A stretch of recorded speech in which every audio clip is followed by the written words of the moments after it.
Yep. Well, we might start if everyone's ready. Good morning, everyone.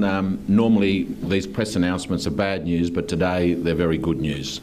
We're about to announce the highest ever media broadcast deal in Australian sports history.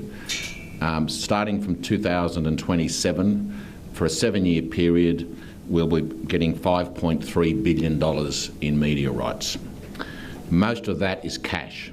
95% is cash, 5% is contra.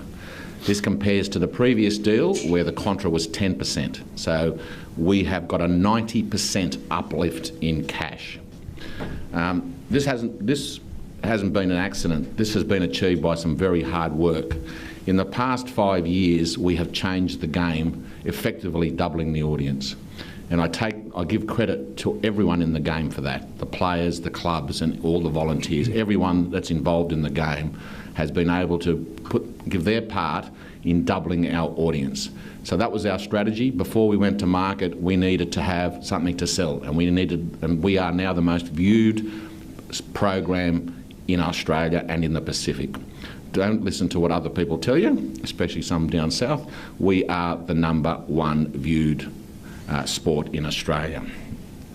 The deal reflects the structural change in how consumers watch the game, on how they consume the game.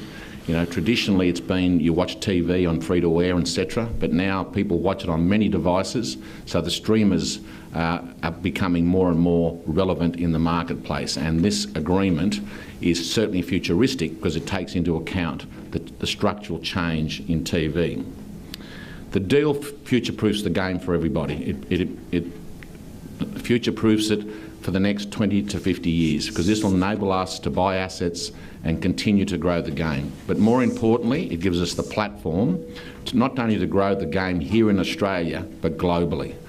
Our ambition is to grow the game globally, and with these additional funds, we'll be able to achieve that in all parts of the world. And part of the deal has been that with DAZN, we've done a deal where there's 400 million subscribers to DAZN that rugby league will be marketed to.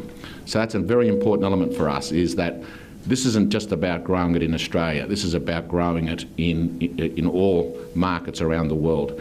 The $5.3 billion over the 7 years does not include that potential growth in the international market. We believe that the 5.3 will increase substantially once we start our global ambitions. We haven't got here easily. It's certainly been some very robust meetings, to say the least. So much so that I've been in the head assessment bin a few times and nearly out for 11 days, but I came back early with a doctor's certificate. So I really want to thank Patrick Delaney from DAZN. He has been exceptional through the whole deal, completely professional, and was not a pleasure to deal with, because he did give me a few headaches. And Peter O'Connell, who is a director of DAZN. From the Nine Network, we'd like to thank Peter Tonner, the chairman, and Andrew Lancaster, the director, Matt Staunton and Amanda Lang, who have all also been very helpful. In New Zealand, because we have a New Zealand partner in Sky, I'd like to thank Sophie Maloney, who again has been a pleasure to deal with in New Zealand. And the only problem we had was, it's $1.20 in New Zealand, so we had to work out the exchange rate. Other than that, it's been fantastic. Last but not least, I want to thank Andrew Abdo. Andrew, in the last 6 years, has given exceptional services to rugby league, and in this matter has been extraordinarily player and a very valuable player for us. So, Andrew, thank you, and I hope you don't do as good a deal at tennis. Now I'd like to hand over to Patrick, if you want to say a few words. I'll say a few, Pete, yeah. Well, it's a significant day for us. We've been partners with the NRL for 30 years. When you add another 7, that's good. During those 30 years, the NRL's grown and it's become very important to our business. So we're very glad to be here on the renewal. The deal's good for our customers. As the NRL grows and adds more games, we get more games, more exclusivity. We're really hoping for the 20th team to be added. And by the time there are 10 games, we'll have 7 of those exclusive and 3 non-exclusive, which is great. Peter spoke about the pushing the game through the world. The zone is in 200 markets. The NRL will join company with the NFL, NHL, FIFA Plus into all of those 200 markets, and I think we can really help grow the game by putting the NRL among all of the other local sports, which is great. So KO Sports was designed nearly 10 years ago with a view to entering the streaming generation. It's been tremendously successful for our business.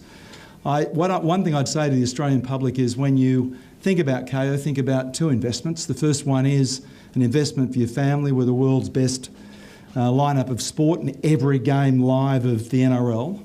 Great for your family. But the second one's this, that we spend $1 billion a year, now more than $1 billion a year, substantially more, on sports rights and production. And a lot of that flows back into Australian society in terms of grassroots.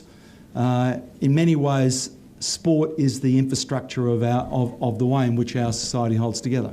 So think of it that way. I'd like to thank the NRL. Andrew, you've been fantastic to deal with over all of these years. Good luck with your new job. And Peter, we look forward to working with you over the next 7 years. Thank you. Thank you. Matt? Yeah, thank you. Nine are delighted to retain the rights. We've had the rights for 30 years and we're really pleased to pick up the free-to-air rights. It's very important for us to be the only free-to-air owner of those rights, so very important, and the exclusivity around State of Origin and the finals. So we're absolutely delighted with that, and it really is key to our network. This is a plank for the whole network as we go forward. As Patrick talked about a bit as well, there's a lot of investment that we do across, and this, from an employment point of view, is very helpful as well for the business going forward, and secures for another 7 years, which is a really good, significant period of time for us to base our business around. So we're absolutely delighted to retain those rights. Again, as Patrick, I'd like to thank the NRL team. I think Andrew, best of luck in your next role, and Peter, we really look forward to working together to continue to grow the game as you've done over the last so many years. So yeah, absolutely delighted. Thank you.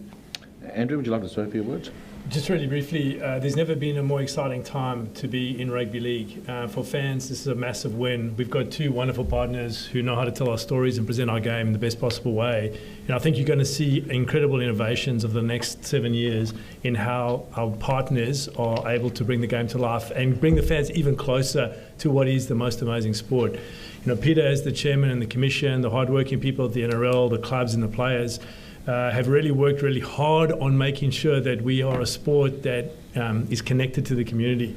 I think you're going to see that increase massively, because with this investment comes the opportunity for us to reinvest back into community and to grassroots. So whether you're a fan, whether you're a player, whether you're a young junior out there, young girl or boy, there's never been a more exciting time to be in rugby league. And I think over the next 7 years, you're going to see the game exponentially grow in the way it's presented, and of course in the way in which we welcome people into what is the greatest game for all. Just one final point which I missed it in my introduction. One of the vital requirements that we needed and we've delivered was that it will be affordable to the fan. Thanks to DAZN, we have had agreed to ensure that the fan can afford to watch the great game of rugby league. So that has also been achieved, and we thank DAZN for the way that they've embraced that requirement. We'll take questions. I'll just start on that one, Peter and Patrick as well. Does that mean that KO prices won't be going up, or there's a cap on how much they'll go up? One thing I can say is we're completely aligned on making sure it's affordable. Our business growing and having more subscribers is very important, and making sure that we don't outprice it means that we're just aligned on those things. So I think we've got a good track record. The entry-level price of KO has only risen once in nearly 9 years. It is very well priced, and our goal is to keep it affordable. Peter, a record TV audience for Game 2 Origin. Timing was perfect. I mean, how did that assist you in pushing your $5 billion, $5.3 billion? Look, I think we had the attendances anyway through the last 5 years. As I said, we've doubled our audience. We've doubled it, and I think we've nearly doubled it in New Zealand as well. So And that's because we've changed the game to make it more entertaining, and the players and the clubs have embraced that.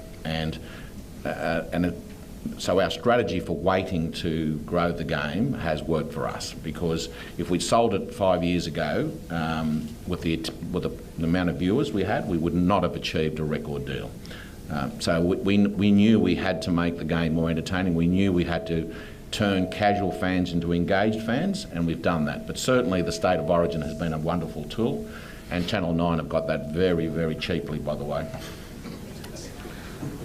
Pete, there was talk about 7, 10, Amazon, but how tense were these negotiations? How close did it go to leaving the current fund? Look, I don't want to breach any commercial sensitivities, Brent, but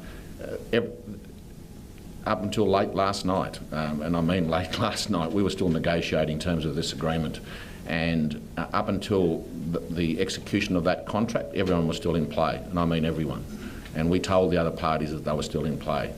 So look, it was a competitive tender, and I thank the other parties that have missed out. They've certainly been good to deal with, and especially Amazon. I just want to thank Amazon for the way that they've conducted themselves and the offer that they've put in.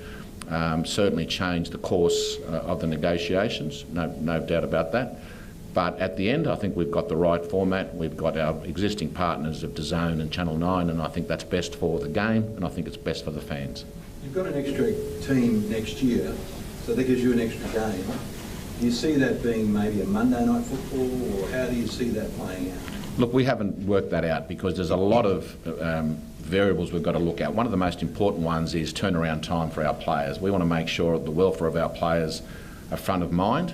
So we need to ensure that wherever we place it, there's sufficient turnaround time for the players. So I don't think Monday night is an option in my view at this stage, because of the fact that you do have that player turnaround. But we'll work in the next few weeks with both DAZN and Channel 9 to work out when it should be played. And that's one important element that we have retained back, and that is the draw.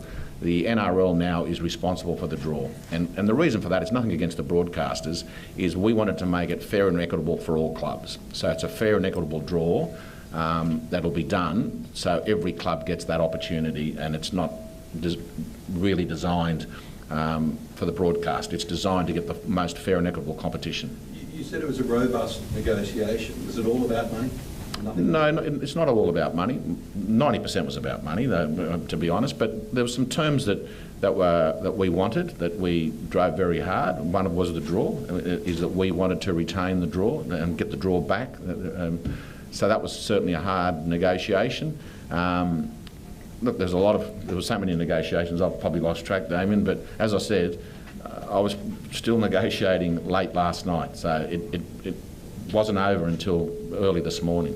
If I can just add to that, the point around the different elements of a media rights deal, it's certainly not all about the price, and it's about the way in which you can combine the different permutations of rights. And I want to thank and acknowledge both Nine and Foxtel for the way in which they've embraced the modernisation of how we present the game. So what you'll see in the new deal is you'll see changes around, as Peter's alluded to, certainly the draw and the season structure belonging with the game, which I think the broadcasters have embraced really well, but also the way in which modernisation has occurred in terms of content creators and clubs being able to access footage and bring that to life for fans. The fans are the winners with that as well. So there's many elements to this, and it goes well beyond just the price.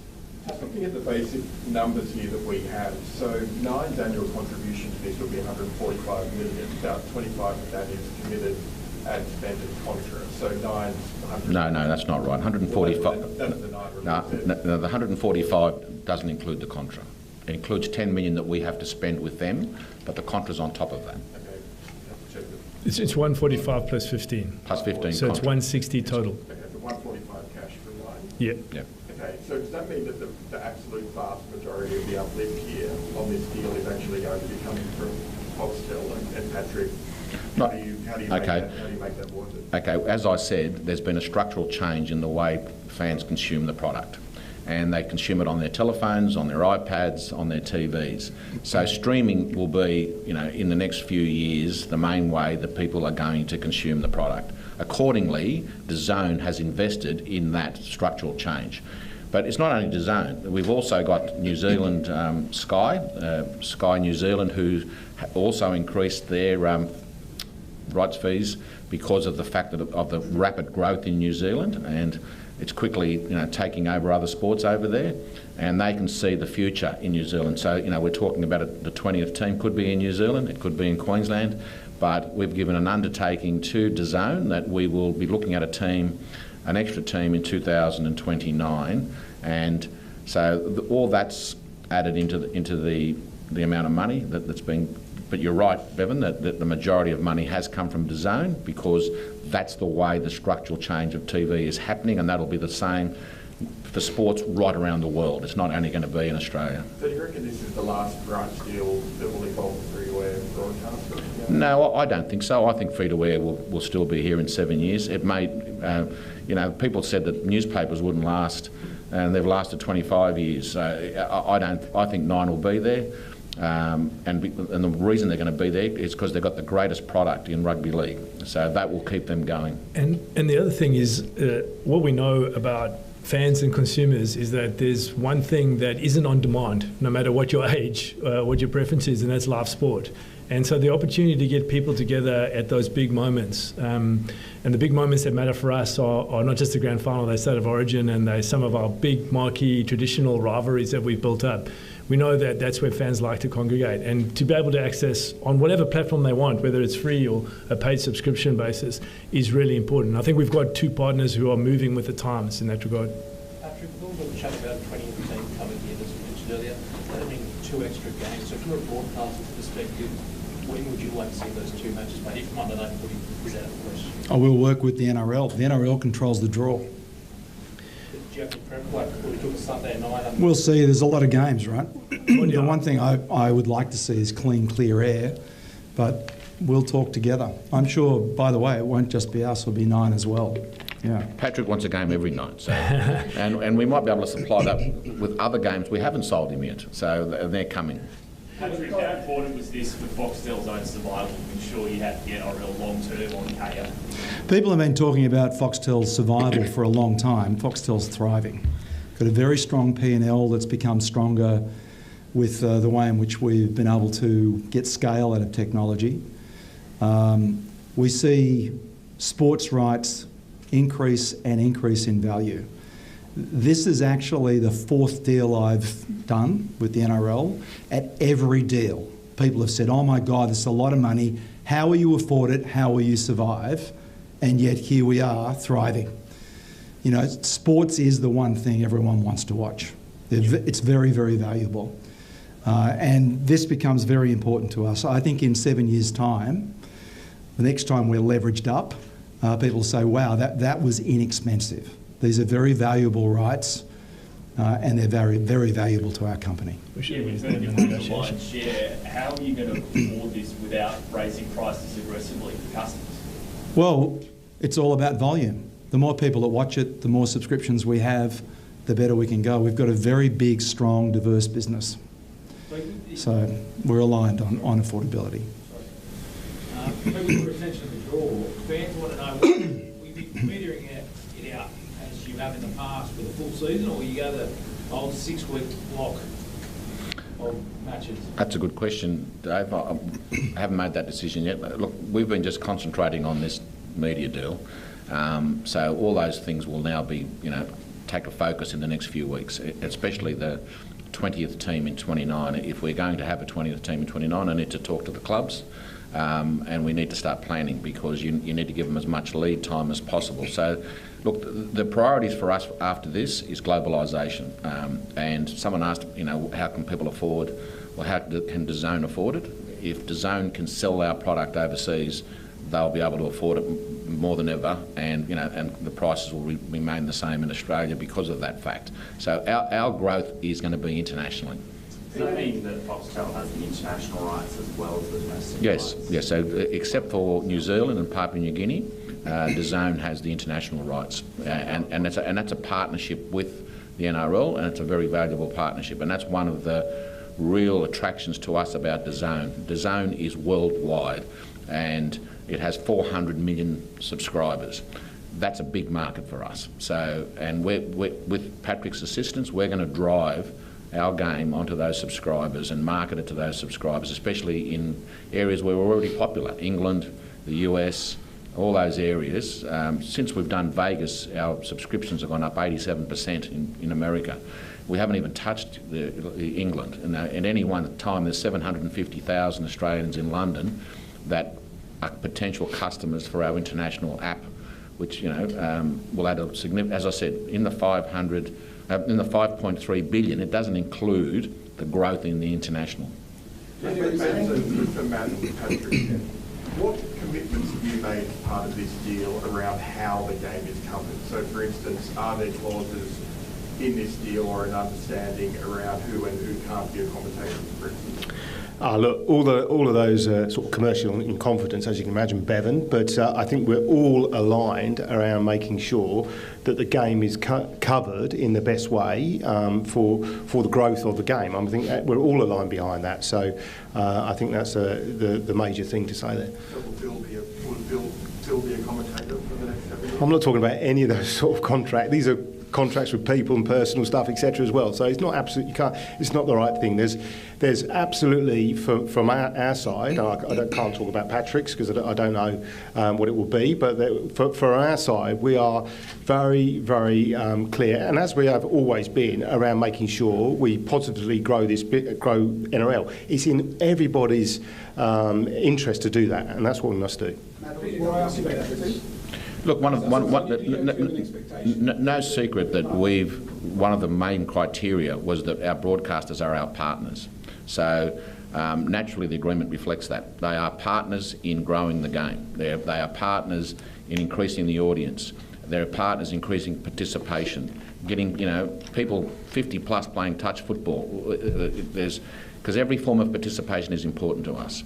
And yes, there's certain obligations in the agreements in a partnership way, and we make no apology on that because we want to portray the game in the most positive fashion to attract a new audience, and both our partners are going to do that. Matt Stanton, are you disappointed not to get it all when you put in a big bid to try and build a stand? Is this a big loss for stand?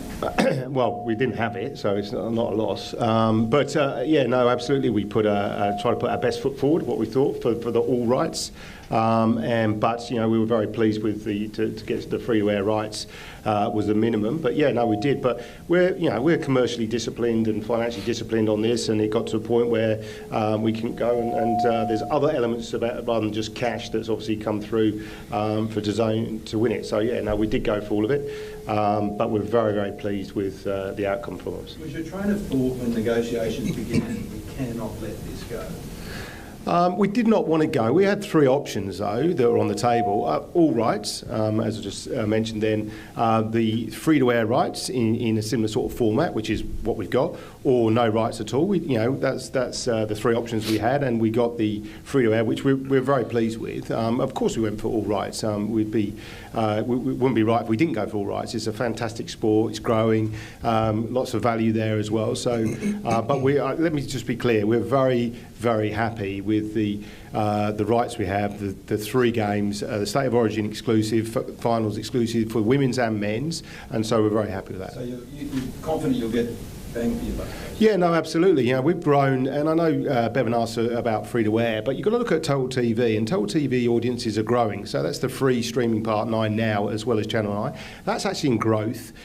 We've grown the audiences on Channel 9 and 9 Now together, double-digit over the last few years. Okay, commercially, we've grown the revenue there as well. So we're very happy with that. And free-to-air, and well, free, let's call it free, is in really strong position at the moment. It's free. Consumers come there. They want to come there for the quality of the product, but it is free, very accessible. And for us, that's really important, and we are seeing growth in that in the market. The 9 release to the ASX says that State of Origin will stay on a Wednesday night. Is that for the life of the deal? Can you clarify that? Does that mean standalone Origin's out of the question now? When the State of Origin will be played, depending on the time of the year, is the decision of the NRL, but it will be on a Wednesday night, unless Channel 9 agree otherwise. So, you know, that's very valuable to Channel 9 to have it on a Wednesday night. You know, if you take the money, you've also got to deliver the service, and that's when we can maximise the viewing audience is on a Wednesday night, and we agreed with Channel 9 on that, and it'll continue to be on a Wednesday night, and the grand final will continue to be in the evening on Sundays. Just on that, can you speak a little bit about Fox's position on trying to secure the final and State of Origin? Look, Fox and DAZN naturally wanted to have the State of Origin and the grand final. However, the way it worked out is we wanted it exclusively on 9 to provide 9 with that exclusive content, and that was part of the commercial negotiation. And as I said, Patrick was very good about it. We try to get the right balance, and we believe we've got the right balance. You've got to ask about the AFL, because one of your goals was to beat them. You've done it. How proud are you? I don't know anything called AFL. It's FLA, isn't it? Look, that was never a driving force, really. I just wanted to maximise for our game. Just that it's $1 billion more than they got over the 7 years as a bonus. No. FLA. I know exactly every dollar and every cent. So Turak's going to have a real devaluation in houses in the next few months. Talk about balance, Peter. If Origin stay the way it is for about 6-week blocks of having calls of back-to-back game, potentially an international window, a couple of women's games as well in that window, and the NRL goes on pause, is that off the table? That's a very good question. No, it's not off the table. The only requirement for us is that it's on a Wednesday night. It can be 5 weeks apart, 1 week apart, it could be anywhere in the season, but it has to be on a Wednesday night. The structure and the draw now rests with the NRL, and it's important because that's the foundation of our game. If you build a house and you don't build your foundation, well, the whole house collapses. And for us, it's the draw and the structure of the season. That's the most important part of the foundation. So we've now got control of that foundation, but naturally, you know, we're going to work with the broadcasters in making sure that they get the best product possible.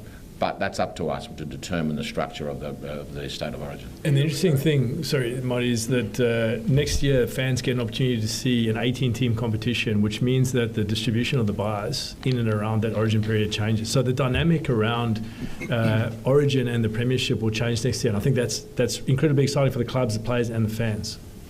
Peter, we know you've said previously that you're going to wait a few months before you decide whether to have a crack at the executive chairman role, but this deal doesn't really hurt your standing with the clubs that will enhance it, if anything. Can you just talk us through, as you're making that decision, what are the factors in your head when you're mulling whether or not to have a go at that? Look, I'll be quite candid with you. I have not made up my mind, and that's and I said I'd give the game 4 months to look at it and see what I'm going to do, and in that first 2 months I'll make a decision. Up until then, my whole and total focus has been on this broadcast deal. But what are the factors you're thinking about as you make that decision? What are the pros and cons that you see? Well, one of the cons for me is I've done everything I can in the game. I think, you know, in the last 5 years with Andrew and myself, we've turned the game into a $5.3 billion empire. And what is it else to achieve? That crosses my mind naturally, because why try to write another chapter when you've written a book? That's and that quote actually comes from Gil McLaughlin from the FLA fame, and because he wants me out of racing, he said, "Mate, you've done the chapter, get out of racing so Tab can win a few." So that's but I'll make that decision in 2 months, and a lot can change between now and then. But all I know is that it's going to be very, very hard to replace Andrew Abdo. How high do you see the salary cap and the confidence going to these owners? Well, I don't want to give Clint Newton a heart attack, the CEO of the ARLPA, but naturally we want the players rewarded. They're the ones that have put the entertainment on. They're the ones that have embraced the game. So, you know, it's sitting at about 12.3, 12.4 million now. I'd like to see it eventually get to 20 million. No doubt in my mind about that. But that's a negotiation that's got to occur with the ARLPA, and we respect that. And we'll, you know, but the other thing that the game needs to do, in my view, is it needs to build its asset base. You know, when COVID hit, we had 2 months' worth of cash left because we used to distribute all the money. We never had anything to fall back on. Now we've got about 400 million in assets, including cash. We want to grow that to $1 billion. You know, we want to make sure the game is future-proofed forever. So some of this money has got to be put away for a rainy day. Even if the proceeds of the revenues go to the clubs and the players, you should have it in the centre. You should have the NRL or the ARLC have $1 billion in assets, and that's something that will certainly drive. Just to follow up about the affordability, have you extracted or have you got specific assurances about price point? Look, I'm not going to mention anything. What is affordable? In my mind, I'm a WOG kid from, well, no, I shouldn't say WOG kid because I used to get into fights when people call me a WOG, but I'm a migrant kid from Wollongong. I never forgot my roots, and I ensured that the price point will be protected, but it's commercially sensitive naturally. But all I know is DAZN is a brilliant partner. They are professional, they honour their word, and this is no different. And as Patrick said, I need to drive volume for them, and that's what I'm going to do. And I'm going to drive the international where they're going to generate some significant new revenues. So I need to do things that helps them keep the price where it is. If I can, I just want to give Peter and the Commission some credit here. There are different ways in which you can drive the price up. We could have had another pay subscription partner that would have put more money into the game. That would have essentially meant that there's 2 paywalls for the fans. We could have put more content behind the paywall and not have as much free and accessible. But we've gone the other way, and that's a credit to Peter and the Commission. So affordability and accessibility is not just about price point, it's about how much content is freely available. And that's not only in Australia, that's in New Zealand as well. So in our Sky deal, even more games on free to air, winning us more fans. And the mix between free and pay and only having a single pay partner, these are strategic decisions the Commission has made to protect fans. And that sets us up really well for the next couple of years. No, the last question. So you talked about globalisation. Where are you at with Super League and where are you at with Global League? Well, they're the ones that are next up with the 20th team the next few weeks. To answer Bevan's question, what I'll be doing, that's what I'll be doing. His global round is very important. We've got one and one only chance to globalise the game, and we're going to do it. You know, who's to say that there's not in 2050 that there's not a team in the NRL from Europe? That's the aim. Why isn't there one from America with changes in transport, changes in technology? The world's our oyster. So we've got to look at all that. If you sit back and do nothing, you'll perish. If you sit back and embrace technology, embrace AI, embrace everything that's coming towards you, you'll be successful. And we're going to make sure that we're ahead of that game and be a global game, not just a Pacific game. Yes, absolutely. That ambition has not changed, and more so now that with the deal that we've done with DAZN, because it really to our benefit to grow the game globally. So look, we have to go now. Unless there's any other question, we thank everyone. Now, before everyone goes, we'd all like you to watch the State of Origin on Channel 9 at 7:30 on Wednesday night, because there's a 10% uplift if we get above 4.5 million viewers. So I haven't told Matt or Amanda that yet, but that's so. Please watch the State of Origin because it'll be a close game and a well-refereed game. Well said. Are there any concessions to the Perth? That's to be announced in the next few days. Thanks, everyone. Thank you. Well done. Cheers.